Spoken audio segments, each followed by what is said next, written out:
Hi, everybody. Welcome back here to the Business Roundtable podcast. My name is David Carr of Steward Your Business. And if you're listening for the first time, this is a podcast about bringing business owners, leaders together to share knowledge and wisdom and encourage you as perhaps another small business owner or a team lead, a director, supervisor to help lead your teams well, help to do well in business. And so it's my honor to bring back a colleague, client, a friend, John Cruikshank, to share with us this afternoon today about his journey in JMC Squared. And we have both worked in the AEC industry, architecture, engineering, construction, environmental consulting for a long time. Yeah. And so, John, I'm just so glad to have you here on the podcast again. John was on a previous roundtable podcast, but this is our first one-on-one. And so, John, welcome back to the podcast. Oh, thanks for having me, David. It's great being back. Yeah, it's been a little while since you and I had spoken last. It was more of a roundtable last time. Yep. You had a couple of gentlemen that were really technologically savvy, and I think we did still talk about, all the trials and tribulations of running a business. So, as you mentioned, I've been in business many years. I started my company in 1996, and so that dates me a bit. I don't feel that old, but I know I'm not a spring chicken anymore. But it's been a great journey. I mean, I always recommend to people about being an entrepreneur and running their own company.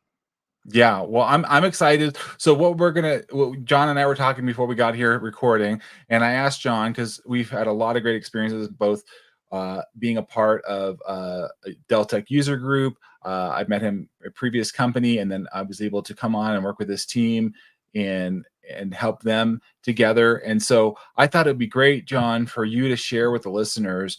Like you said, you've been in the industry for a long time. You've seen a lot of challenges, ups and downs, and I think this is really, really valuable, particularly for those, as you and I were talking before we started recording, those that may be newer to the industry, have not seen the dynamics that you and I have seen over the course of our careers, and so that they can help navigate that and just kind of share, John, with the listeners here. And for those of you that are listening, we also do a visual version of this, the YouTube, and we put this on LinkedIn as well, so you guys can see us as well in person instead of just listening. But John, maybe just start first, and I'll just what got you started? What inspired you to be a business owner, to step out, and that there's a lot of challenges there. And so, what was that inspired you, and kind of guide us maybe initially? What were some of the things that you faced in the early years of getting JMC Squared off the ground? Well, I mean, there's a few things that got my company JMC Squared off the ground. And you're right. I started pretty young. I started my company when I was 29, but I had some working experience before that. When I graduated from college in 1988, there weren't a lot of jobs. I went on 17 job interviews. I got 2 job offers. One was from the state of California, Caltrans, to be a junior engineer, and the other was a 2-person structural engineering company, and they told me they're going to pay me minimum wage and work me like a dog. And although I probably would have learned a lot, I don't know, that last second offer didn't seem as appetizing as the first. Yeah. So I went ahead and worked for Caltrans, and then I ended up working for a couple mid-sized civil engineering companies on the West Coast. And I was with each of those for about 3 years each. But this is where the motivation came to start my own company, is that, the first one was a very successful mid-sized engineering company. And one of those where they had built a very strong culture of leaders and technical people and experts and different types of civil engineering and structural engineering professions. And unfortunately, the ownership of that company, they realized it was time for them to hang it up. And so they ended up selling, and we ended up merging with a big company, Kaiser Engineers. And Kaiser Engineers, if you recall, they were an amazing big company. They were the ones that designed Hoover Dam, and they had a long historic portfolio of amazing engineering companies. But I think, like many companies, they get too large and they lose their focus of who they are, and so they were flailing for the most part. And and they didn't have a lot of good leadership. But then you put those two cultures along with, I think there was 3 or 4 other companies they rolled up into that merger, and realized that that wasn't for me anymore. Like the culture completely changed, and I always describe that as if we were like this like speedboat going across the ocean, and Kaiser and the others were like the Titanic, and we were attached with an anchor, and we were going great. And then when the Titanic started going down, there was no way we were going to continue on. So right. So the whole thing imploded. And then I went to work. I wanted to find another company that emulated that same sort of family culture. And I found a company that was like that. They were actually based out of Washington. Great. They were doing amazing transportation jobs. I had a chance to work on the first high accuracy vehicle project in the United States, really, the 605 freeway. Great experience. But then they sold to a big science company, Harding Lawson. And those people had no idea what we did as civil engineers. And so scientists trying to run an engineering company was a nightmare. And I realized that, as they say, when you're climbing the corporate ladder, you look down and you see all your friends, and you look up and you know what you see. So I said, wow, if these idiots can run a company, and I probably could do the same. So I went ahead and did my own thing in 1996. And honestly, I went for several months with no work at all, hat in hand to everyone. And I actually, the first 4 years, I worked 7 days a week, 12-hour days. And so I don't think things have changed. Honestly, I think it's probably harder to start a business in California nowadays because of all the government regulations. But still, there's been nothing more fulfilling than being an entrepreneur. So that's how I got my start. Wow, John. No, I mean, I agree with you. And I know you serve in political office as mayor. You've run county supervisor, and I know you and I've talked about this in the past. You know how important it is to have an understanding. I think in all that goes in to make a business run and be successful. It's a lot, right? You know. Well, that's right. It's a lot, and I don't care what type of business it is. I mean, it's a lot, and you know, they always talk about how you kind of have to master the trade first, and you're like a master of that trade, and then you start your own business. But running a business is so much different than being a master of a trade, and you quickly learn that, and you gotta change your focus from, you know, in my case, doing really high quality engineering construction documents and technical reports, to going out and knocking on doors and asking for work, and then you start to get work. And once you have that work, now you can't do it all yourself, so then you got to start hiring employees, and the whole thing starts to snowball, as we'll probably talk about. Yeah, absolutely. Oh, absolutely. Yeah. Well, and this is one of the things that brought us together last year, where we were working, where you're running for political office, and you recognize that, hey, I need to have help to support the team. And I think that's what a good business owner does. It's like, where do I bring the resources? What's the best use of my time? How do we do that? And so what I hear you saying, and the evolution of JMC Squared, was where we're going to get to talking about the importance of people and processes and systems. But like, at first, it is a lot of work. Like you said, it's figuring this out. Like, I'm doing everything, right? You had to do everything at one point. Well, that's right. I mean, you do everything, and then you start to realize how valuable your time is. We only have 24 hours every day, and you got to sleep during some of that, because if you don't sleep, things aren't going to work. Right. And so then you start to carve out what are the things that you're doing that maybe someone at a lower rate or could be doing. So, you know, the first thing for me was, of course, an office administrator. I had, because of the way engineering works, you've got to be out in the field, looking at projects, meeting with clients, and then coming back and doing work. And so good half of my time was gone from the office. So the phone's still ringing. Yep. And the phone rings and nobody's there to answer, because I'm out in the field. And, you know, back then I wouldn't say we had the greatest cell technology. In fact, we might have still been using, what are those things? The pagers? Or a pager, yeah, pagers. Yeah, you'd get the number and you'd have to pull over and go to a payphone and call them. And so I'm dating myself there a tiny bit, but Oh yeah, but I'm there with you. that's what it is. I mean, you start to carve out the things that you can entrust with other people to do. And honestly, you start to find people that are even better at doing some of those tasks than you are. I mean, Mm, answering the phone, it sounds like such a minimal, menial thing, but honestly, it answering the phone and the professionalism and that being the first thing that any client hears from is so important that you mhm, realize that you can't just hire anyone to be an office manager, office administrator. You have to hire someone that is going to come in and leave their problems at home and answer the phone cheerfully and make clients feel like they're the only client in the world and so and you have to monitor these things like yep. you don't want to be watching over their shoulder, but when you're sitting in your office, you're kind of paying attention to what's going on in the front office and what's going on in the whole building because one person with a bad attitude or talking bad about the company can just destroy morale Yep. and once morale goes down, then the good people start to think about where do I go next because I can't stand being around this person.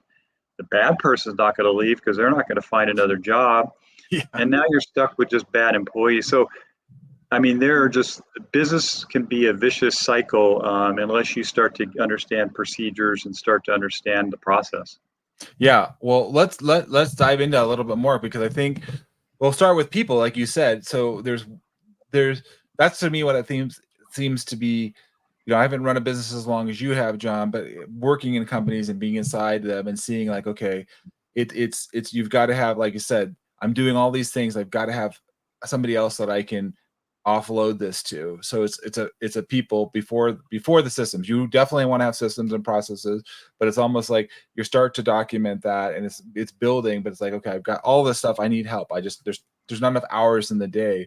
So maybe John, just share with us, a little bit of your journey of, like you said earlier before we even got on here, you've had colleagues working with you for, 17, 20 plus years, and so what have you seen has worked well for you at starting at that place where you're the sole person doing it all, and then starting to hire, train, and retain talent, building that team, John? Like, let's just focus on the importance of people and where have you seen that you've been successful, and also maybe share also pitfalls that people are thinking about, like, hey, because there's all this talk of like, when do I hire somebody? Like, I don't want to hire somebody too soon, but I don't want to wait too long either.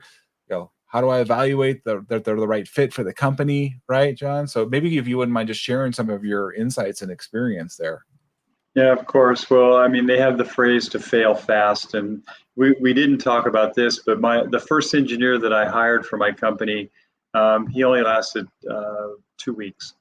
2 weeks, and when I interviewed him, I made the mistake of just being too eager to kind of hire the first person available without Mm-hmm. really doing the proper due diligence of understanding their character and understanding what their goals are and what they want to do Mm-hmm. and so I don't think I truly explained to him that my first office was literally part of my dad's machine shop. And so he's sitting in a machine shop. My dad's in the next room grinding and building big panels and doing a bunch of mechanical engineering stuff. And this engineer is just sitting there while I'm out of the office meeting with clients and looking at projects, and he has no idea what to do. He's got no guidance. He's just sitting there alone.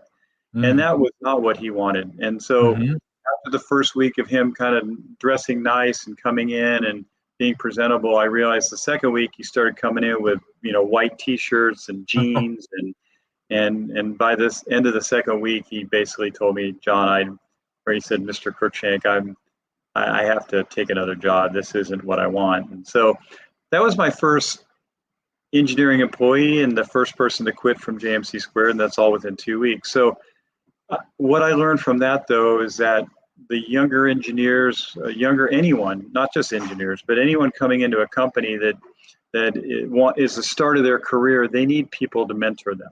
And they Mm-hmm. need people there to answer questions and to give them guidance. And we need to take the time to do that. So going to some future employees, another year later, I was in a little nicer office. There wasn't a machine shop anymore. It was actually a little more professional office. There was actually carpet on the ground. And I had two engineers that started at the same time. And honestly, one of the guys, his name's Felix, he did like a week's worth of work, and then he came in, and apparently the server wasn't working. It wasn't a sneaker net, the old system of sneaker net where you bring in floppy disks, but it wasn't the most robust network system. And he did a week's worth of work, and then I think the server deleted everything. Oh, no. So he lost all of his work within a week. And that was like my first crisis with someone. Like he was just so depressed. But the one thing I made sure that he had, that like I told him, that wasn't your fault. That's all on the equipment and me, and let's go ahead and get this fixed. I brought in an IT person. We made that more robust. He saw that I took responsibility for the problems and mistake that happened. It wasn't his fault. I didn't make him feel bad, because why should I? It wasn't his fault. Right. But I also had a senior person I hired that stayed in the office full time, and the nicest guy in the world. And he was there to kind of help groom these guys. And he was an older gentleman.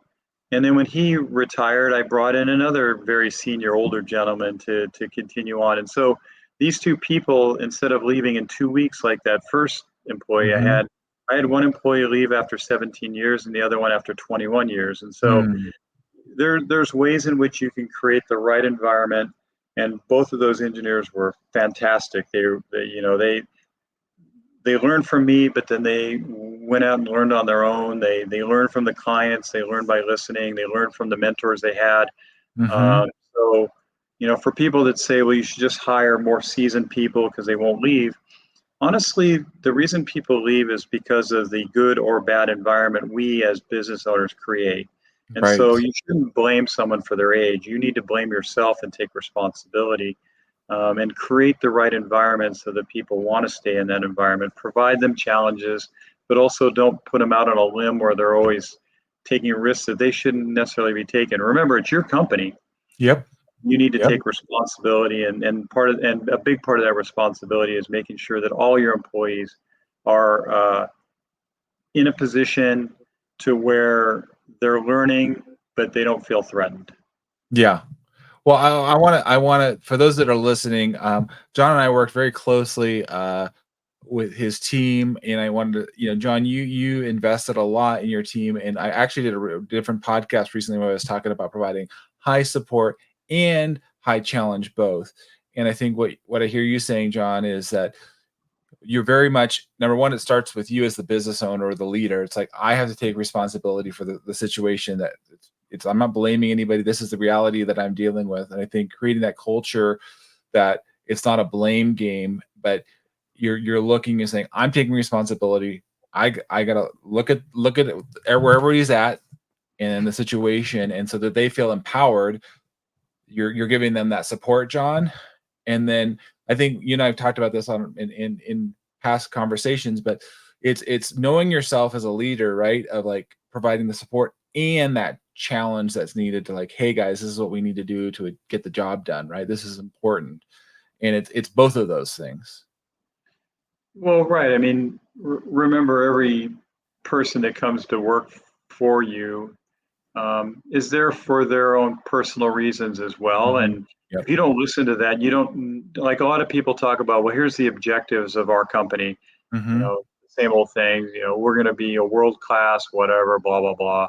And, we're going to be the best in such and such, and we're going to make this profit, and we're going to grow by X amount this year. And you kind of hear all the platitudes that companies go through, but companies don't take the time to actually talk to their employees and say, hey, what are your objectives?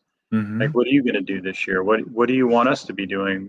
Here are the objectives. I kind of see it, but what do you think about that? And so they do talk about how a lot of people do get frustrated with organizations and companies because there isn't enough dialogue. Maybe an annual review, but that's certainly not enough dialogue. I recommend every month meeting with every employee to just talk about their objectives, Mhm. what's going on with them, what the roadblocks are in front of them in terms of their day-to-day job, what's frustrating, what's good, what type of work should we pursue? Yep.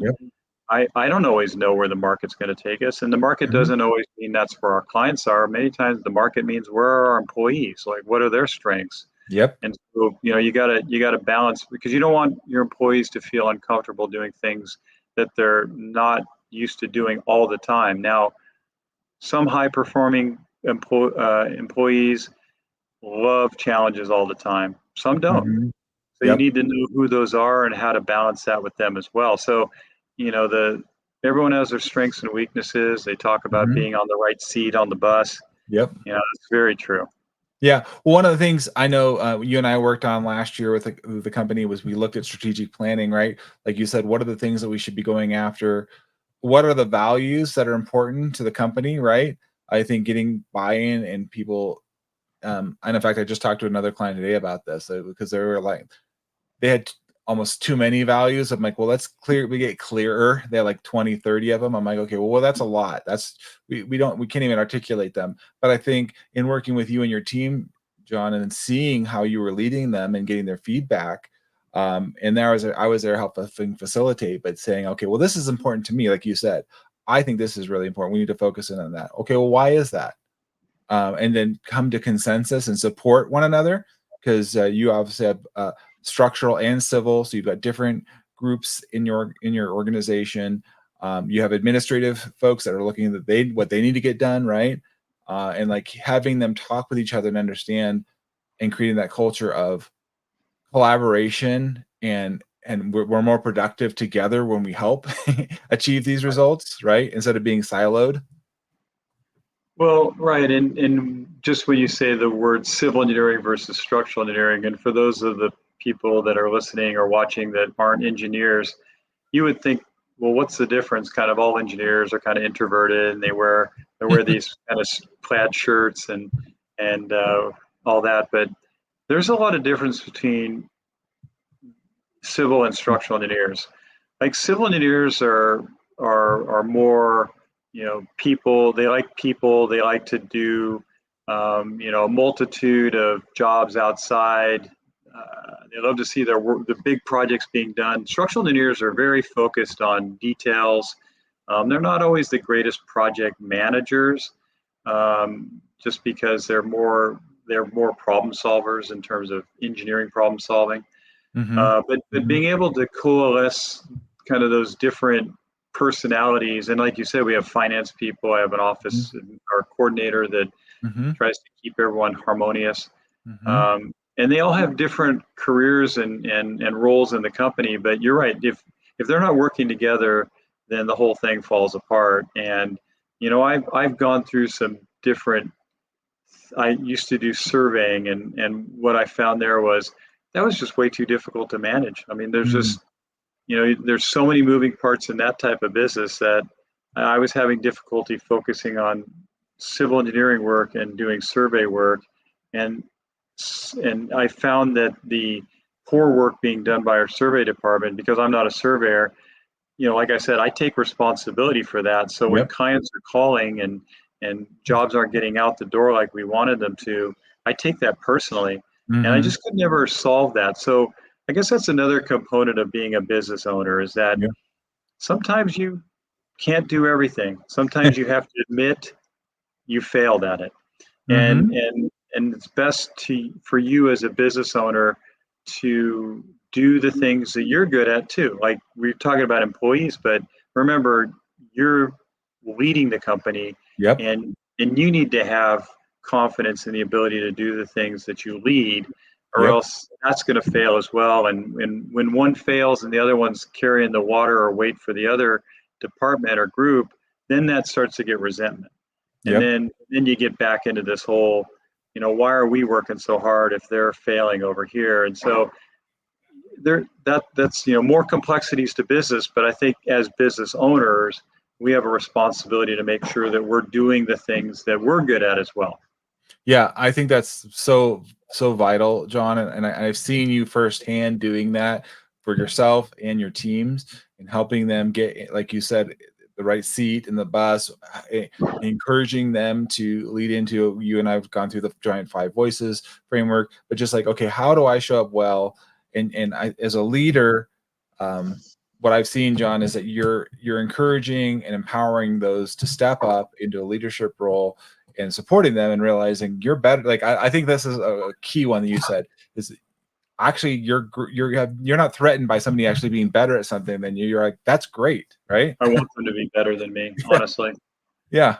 There's no ego there in the sense of, because there's other things you need to be focusing on and working as the business owner and the leader, that it's like, I want them to come in. And sometimes we have, I know, what I'm saying that because I think some people that are in maybe a lower position right now, they might be threatened by that, but realize that you'll actually grow and do more together if you allow these folks to rise up with you. Don't be threatened by it. Just look again, like you said, John, where is my strength? Where am I going to have the most effectiveness? And lean into that.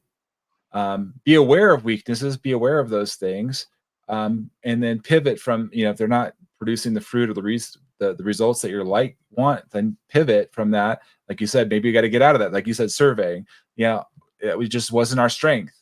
I tried it, didn't work. Let's pivot, right? Well, that's it. And I think you need to have the right team around you that understands that need to pivot too. I mean, you were talking about how I ran for Los Angeles County Supervisor, and that was a tremendous amount of time every day that I had to put into that campaign. And, it's a decision I made. So, I never complained about any of it. Actually, I loved campaigning, and it was a real honor to be able to do that. And, I wasn't successful this time around, but, sometimes success isn't always just measured by election victory. Sometimes it's just, learning who you are and learning how to do things better. But in the same sense, I still had a company that I relied on to bring me a salary to make sure I could pay my bills. Yep. And so fortunately, I had good people that worked for me that I trusted.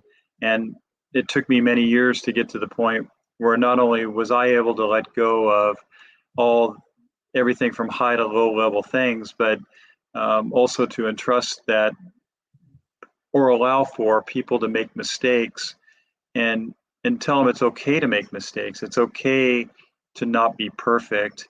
And, anytime you need me, I will be there. But still, if you make a mistake, all we can do is just fix it, say you're sorry and fix it. And, I've kind of built my entire career around that. And certainly I've made my share of monster mistakes. And sometimes you're like, I should have known better on that, and you learn. And that's the key. You fix things quickly and you learn, and you don't assign blame to other people. Like I find that I'll take responsibility, and sometimes I'll take a punishment for that. But going back to this last year of where I was doing the campaigning and being away from my business, I knew things weren't as good as they were when I was there. And I knew that I was kind of the person that was more the rainmaker, and people knew me, and they knew I wasn't there. And work did suffer a bit. Like I was just talking to one of the Cal State clients that we have, and they had us as an on-call consultant, and they didn't hire us again for this coming year because there's a lot of competition. But they told me that the QA, QC, the quality control, quality assurance process is important. And that's something I probably could have tightened up in terms of going back to procedures and how I do things. When I step away, sometimes I assume that others are getting it done.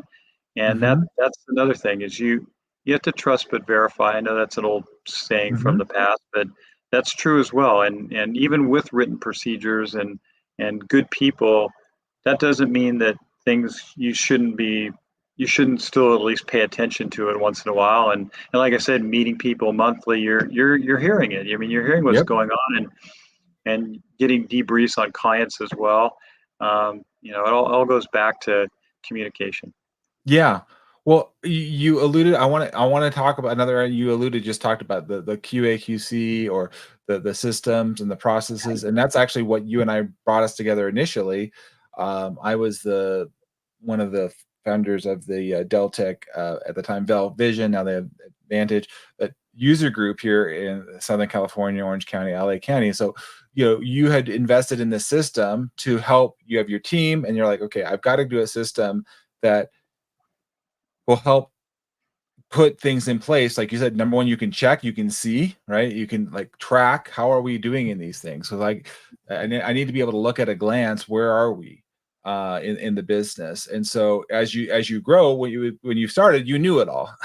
You knew all the contracts, you knew all the clients, you knew what payments were coming in, you knew what was going out. But at a certain point, you can't keep that all in your head. And so systems and processes have to come into play. And so talk about that from your business growth phase, because like, what should businesses be looking at? When was it like, okay, I've got to now start to invest in documenting a process, or or having a pre-built system, like, or like the Deltec products or something like that. But talk to us about like bringing in those, implementing those systems, and how that has been for you over the course of your time in business. Sure. Well, I mean, if you look at any professional consulting type business, we're either probably sending out invoices to each one of those clients every month. And then you start to, as you get more and more projects, we were working on 300-400 jobs per year. And I personally wasn't working on many of those, just because they were in various phases, and different engineers were working on it. And so that's a lot of projects to pay attention to. And I think one of my lessons I remember, I got a call from a client, and he said, "Hey, I haven't seen the work on my project. How's that coming along?" And I knew I remembered his name, and I'm like, "Oh, well, I'll check on that for you." And I said, "What was the address again?"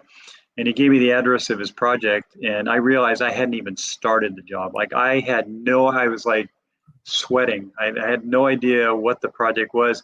It had gotten filed already, and nobody started it. And so I spent, like, fortunately, I was very efficient in engineering, so I was able to give up my weekend to get this thing together. So by the time Monday rolled around, I had plans and everything ready to go. But had he not called and asked me, "Hey, how's my project coming along?" Honestly, I would have never worked on the job. It was crazy. And so that made me just realize that I need a system. I need a way to make sure. And so, when you and I met, we're both using the Deltec Vision system, and which is made for architects and engineers and contractors and professional service companies. And it gives you a way to have everything all in one place. It's not just a CRM system, but also it's the whole project management system, and resource planning and proposals, and it kind of puts the whole thing together. And so you were one of those people that was kind of in this project management group. A lot of the people were in the accounting group, a lot of the finance people. But there were people like you and I, biologists, engineers, that were using the project management part. And so that's where you and I think you were leading that group. Now, I told you about this iAccess system, where every week we would just, every single active project, we would just go top to bottom, A to Z, just to make sure that I never got a call again saying, "Hey, how's my project going?" and realizing I have no idea what's going on that project because it's sitting in some file cabinet. I mistakenly just filed it and didn't even start working on it. So we don't make that mistake anymore. We go through, we make sure, we ask hard questions. Why are we over budget? What are the roadblocks? How do we get through this project? Do we need change orders? Any lesson, because I think the communication and openly talking about it, and once again setting aside the personalities and the blame of who did what wrong, and versus, hey, how do we work together to solve the problem? Because if I do poorly, everyone does poorly, and same with any person in the organization. We're a small group, so one person can just destroy everything. So we got to make sure that we're all strong. Well, and this is something I worked with your team last year. I thought was good. You're trying to balance the people and the efficiencies in the systems, and making the most out of the process of the system, making it useful, right? So, I think it's important. I would love you to talk with a little bit more about this. Is we want to have creativity, we have innovation, we want to have some flexibility, right? But we also have to be, in that, make sure that we're balancing efficiencies and the things that need to get done. And so there's I worked with a couple of your employees last year where some people had different focuses on like how things should be done, right, and processes. And so one's like very specific, another person's like, can we be flexible? And so there was like a meeting of the minds we worked on to get there. Yeah, I mean, even as an older, mature company like ours, I think sometimes we try to accommodate our employees. Like we'll say, okay, yeah, I get it. We're using this Deltek system for project management, but you're saying that because you have so many jobs and you that are moving so fast, you'd rather just kind of use a Google Sheet or something just to monitor things. And now all of a sudden you got that going on, plus the Deltek, plus something else, and you. It's kind of like what they say about business owners. It's like just be run the company. Don't try to be everyone's friend. It's kind of the same sort of thing. Mm-hmm. Yes, they would love to use some system that they're comfortable and use, but honestly, if one person goes astray using a different system, you got to stick with the systems that's working. You know it works, and you were able to come in and help us refocus those efforts on, going back to the civil structural. It was the structural team that was kind of in a different office, using something slightly different, had a different mindset, and you help them understand the importance of being consistent, using the procedures. And so we've eliminated all those systems thanks to your help. Mm-hmm. We're able to focus that. Of course, we have other problems, but of course, there's always new ones. Doesn't we? It's never perfect. No, and I think what you said, John, was important. You had a system. You work through that system. Sometimes I was just talking to a chief information officer yesterday, and he was talking about the graveyard of all these other like applications that get brought in, or a new system, and it gets half baked, and then it just sits there. And so just encouraging that we absolutely need systems, we absolutely need processes, and it's important to get buy-in, like you said, John, from the whole team. Because if one person just says, I got the new system or the process, I'm going to go with it, but you don't have other people that are buying into that, and everyone starts with their own, right? It's really hard to scale a company that way, and everybody starts to doing it their own way, right? Well, that's right. And we're an engineering company. We're not an accounting company. We're not a company that creates software. I mean, softwares and those things are tools for us to use so that we could focus on what we do well, which is civil and structural engineering.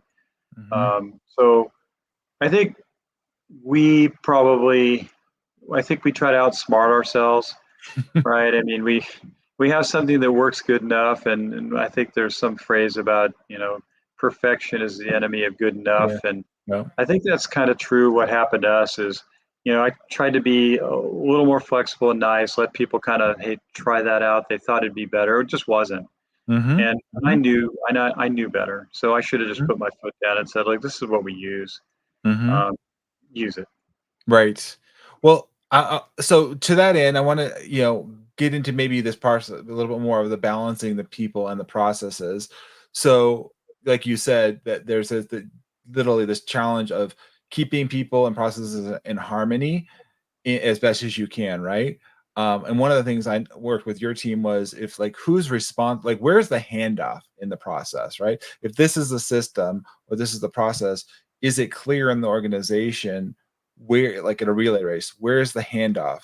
And if it's not clear, you're probably gonna have a fumble or something's gonna get missed, right, John?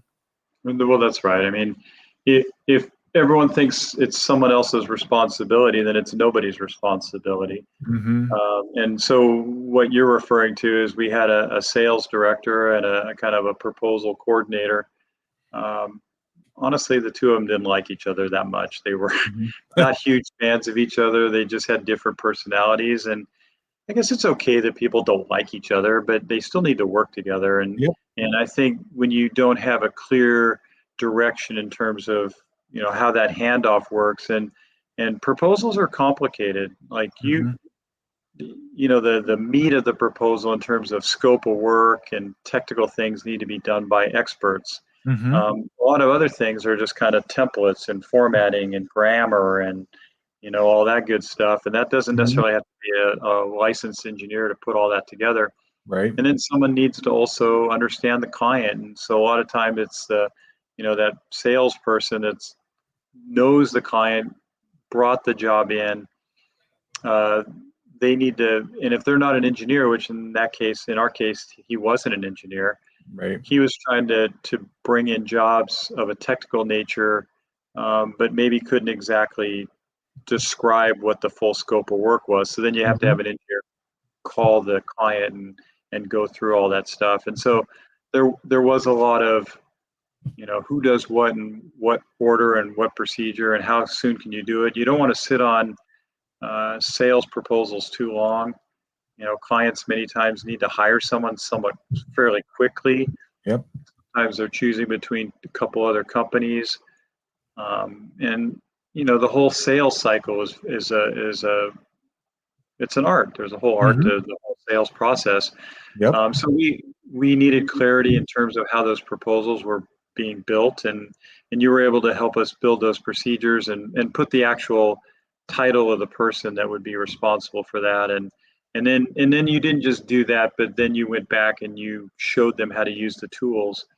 I think Mhm. that's the other thing is I could just tell people, well, this is what we use, but if you don't show them how to use it and you don't provide them those written procedures on things to follow when someone's not in the office to show them, it gets pretty frustrating. Kind of go back to that story of the guy that only worked 2 weeks for me. Yep. You put people in a situation where they're just not comfortable, they're going to get comfortable somewhere else. They're going to say, I don't Mhm. like this, and they're going to leave. And it's been a seller's market for many, many years. It's been Yeah. hard to find very good engineers. Mhm. And so salaries have been going up, and the availability of good engineers has been going down. So you have to always find a way to make your work environment and the procedures simple enough to follow, but the work challenging enough to make it interesting. So, that gets into some of the, let's keep the operational part as simple as possible while we can focus on the things that are harder, which are in our technical wheelhouse. Mhm. Yeah. God, you hit so many different good topics there, John. Um, Sorry. no, it's all good. I think, well, one of the ones I hear is a lot of times people in companies I work with, this is very common. They'll write a process down, and it's it's there in black and white, but just like we're human beings, we can interpret things differently. Like I interpret it that it's this way, even though it's written down. I get it, and so it's like you have to have it written down, absolutely. But like what you're saying, John, is earlier we said having somebody mentor or somebody coming alongside as to let me guide you through this so you can understand how it's being applied, how it's being implemented, even though it's all written there. I mean, you and I've known this. Just think about RFPs we get or requests for proposals. It's all written out, right? But then inevitably there's questions, right? There's always a time for questions and clarifications because even though it's written and it could be dozens of pages long, it's still left for interpretation, right? Right. Well, I mean, and I think we need to be, careful about how much detail you have in procedures. And, you Mm-hmm. know, I learned a lot about procedures through Sam Carpenter and the work the system, and how he, same sort of thing, an entrepreneur, found himself doing literally everything down to making coffee and depositing checks. And he realized as he brought in people, as long as he had enough of the procedures so someone else could Mm-hmm. come and do that sort of task. Now I Yep. know making coffee is not probably a procedure that we need to bother making. And I don't think you want to tell an engineer how to do every single bit of minutia, because you got to allow Mhm. people their own flexibility to be Yep. creative. Mm-hmm. Um, I know a lot of people think engineering might not be a creative job, but engineering is one of the most creative jobs in the world. If Mm. you think about it, like every civil engineering job that we work on is a one of a kind. Mm. And it's just like any artist, like any great artist. It's not a duplication of something else. It's every site is unique. Every new design building is unique. Um, every plant, you think about it, Yes. it's a beautiful thing. Like it's so creative. So you have to allow an engineer to be able to flourish in a creative environment. You would never tell an artist how to paint something other Mm-hmm. than maybe the basics, how to put the canvas up, and Mm-hmm. maybe how to prep the paint and the brushes and all that. But you're not going to tell them how to paint the painting necessarily. Especially a master artist, right? No, not at all. I mean, I want to reiterate that for those that are listeners, because I've gotten to work with John and engineers for years from in my biology background, obviously, John. And I was always thought where it was just static. And then we'd have challenges or issues come up. Well, let's just say a biological resource is a stream or a tree or whatever the resource might be. And then we would come back to the engineers, would just engineer something, and then we'd say, oh, I didn't, this is new information. I can be creative and figure out how to engineer this in a way that still gets the job done, but it takes in some other things in consideration that weren't there. And I love that, honestly, about engineers. And it's like a challenge for them. It's like, oh, okay. This is the if nothing else, if there's nothing else in the world that I have to consider, but now you're giving me new variables that I have to come into and consider. And I very much appreciate the engineers and their ingenuity and their ability. And I think you're right. If we were to like knock every little thing and try to lock it down, it would not allow your company to be innovative and adjust. And I think your team want to have that. That's what they like, being engineers. Well, that's right. I mean, they want to have the ability to, well, certainly the younger ones, they don't necessarily want to step out and be too creative. Mhm. I think they're cautious, they Yeah. slowly walk out on the gangplank. But the ones that have been around for a while, they want to kind of fly free and be able to have the ability to find good creative solutions. But and remember, creative solutions in engineering is really affordability, sustainability, and functionality. Hmm. And those three words are huge. Like, just accomplishing each one is super difficult, but super critical as well. And I know that people that are listening to this, they're in careers that same sort of thing. They're providing value to their clients, and there's unique things that they provide to their clients.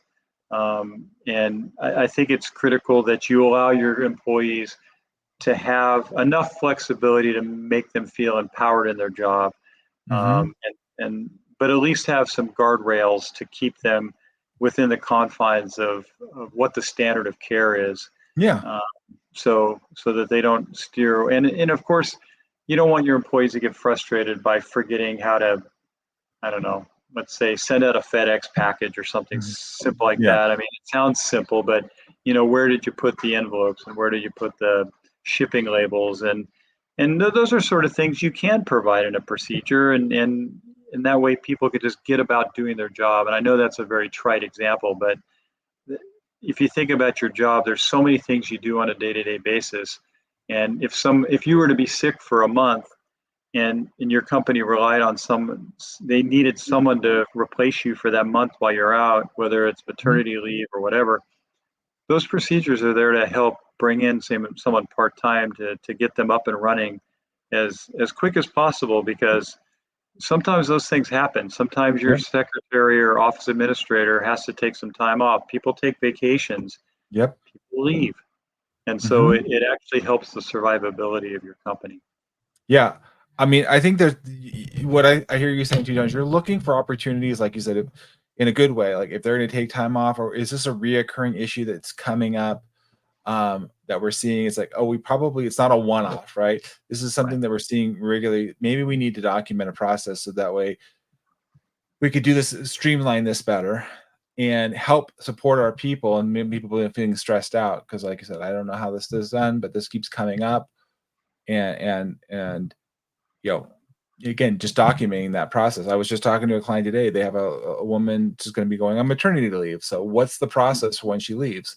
Or I think, actually, John, I think great what you mentioned. If people are taking vacation time, um, uh, or an extended time off, like where do things get dropped? It's like, oh, we didn't know about that. We better document that, right? Well, and I guess another value to it is when you actually sit and write a procedure down, it helps you as well. Like Hmm. you realize maybe there's things you could be doing different or better.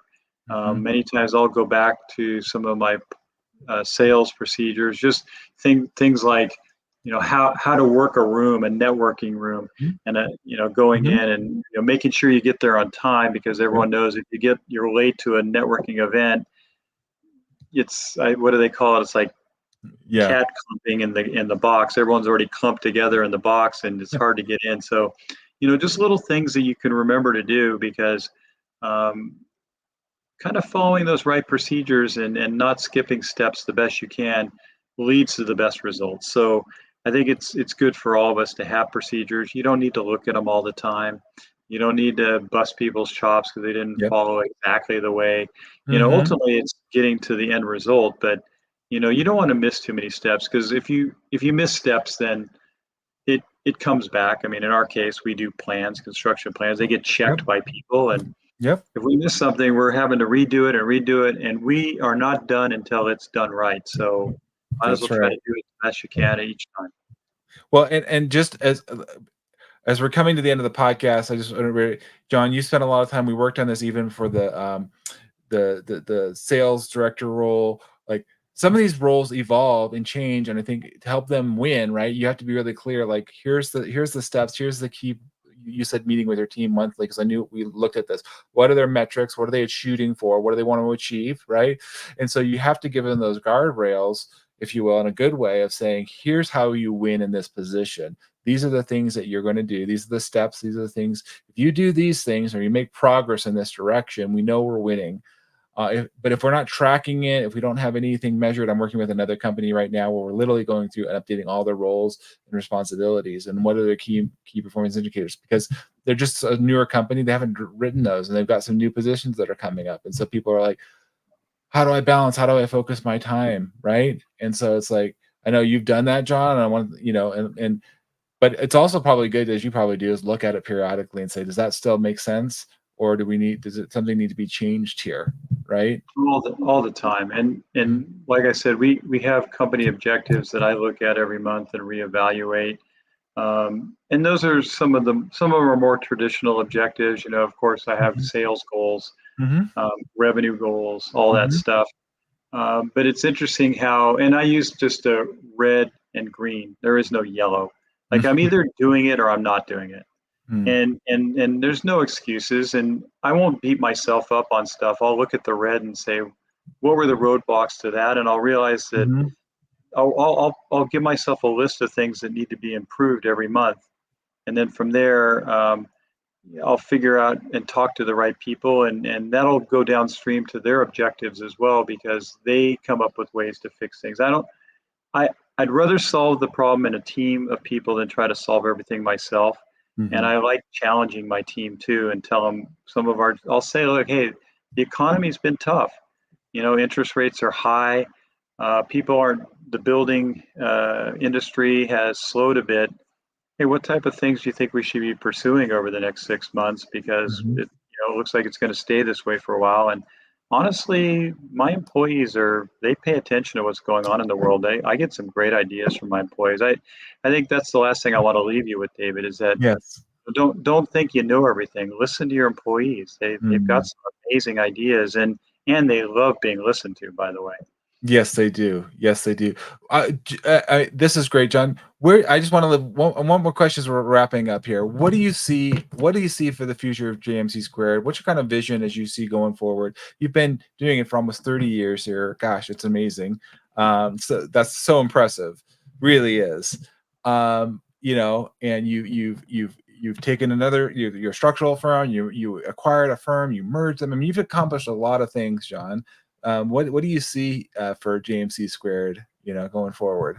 Well, I mean, you know that there's potential politics in the future as Yeah. well, as I Yeah. might run again for LA County Supervisor. Mm-hmm. Um, and if I'm going to do that, I don't do things just to fail. I do things to Mm. succeed, just like Yeah. anyone that's an entrepreneur would. Yep. Um, but I guess if that were to be the case, and I were not working at JMC Squared, I would love to see either the current managers take over and take Mm. over an ownership role, or if I were to divest the company, I would of course want to have people that have the same fervor for you know what we do, the passion for Mhm. design and engineering. I wouldn't, going back to that time when I was not a business owner and saw the companies I worked for just get sold, and it basically ruined the career of people that were, well, it didn't ruin our career. It just changed our path, right? Mhm. I mean, Yeah. we were there, we Yeah. had a great opportunity, but then the opportunity was gone. We weren't there anymore. And so I don't want that. Mhm. I would like to see that JMC Squared lives on for as long as it can. And Mhm. whether it's myself or ownership that has a good passion and fervor, and it may be a new passion and fervor. Mhm. But being a business owner is a blessing. Yeah. Um, having the ability to be able to do it and take the risk in this country, and fail and succeed, they're both very rewarding. Honestly, you can't really have real success without real failure, and so I would say to people, don't be afraid of that. Do what you believe in, and always do where your gut takes you to, because people are good people. Mm. They know what's right, and don't let negative people bring you down. Like I Yeah. think that's the other thing is, a lot of people will tell you, when I first started, not everyone, but many people told me it's not going to work for you. You're going to be back working for someone else. And there were a few people that believed in me, and of course, I still are friends with all of those people that believed in me, and even the people that didn't believe. But don't ever stop believing in yourself, I think, is the key. Yeah, and John, I mean, just from my knowing you for all these years, you surround yourself with great people that want to rise up with you. Your employees. You're such a respected leader, and I'm just so honored to have you here on the podcast, getting to work with you over the years, and to see all that you've accomplished and what is to come for GMC Squared, and possibly politics as well. John, it's just an honor to have you here. So thanks so much for coming on the podcast. David, it's always an honor being with you. I always enjoy listening to your wonderful questions and your great insight. You're the best. Oh, thanks. Everybody, make sure you like, subscribe. We would love to have you. I know John would love to hear from you. If you guys have any engineering questions, or just, he's great here in Southern California. He knows the region. And so find John. He's on LinkedIn. We'll make sure we include you, John, in our show notes and everything like that. So where they can find JMC Squared, connect with you. Again, thanks everybody for listening. And until next time, take care, everybody. Thanks so much.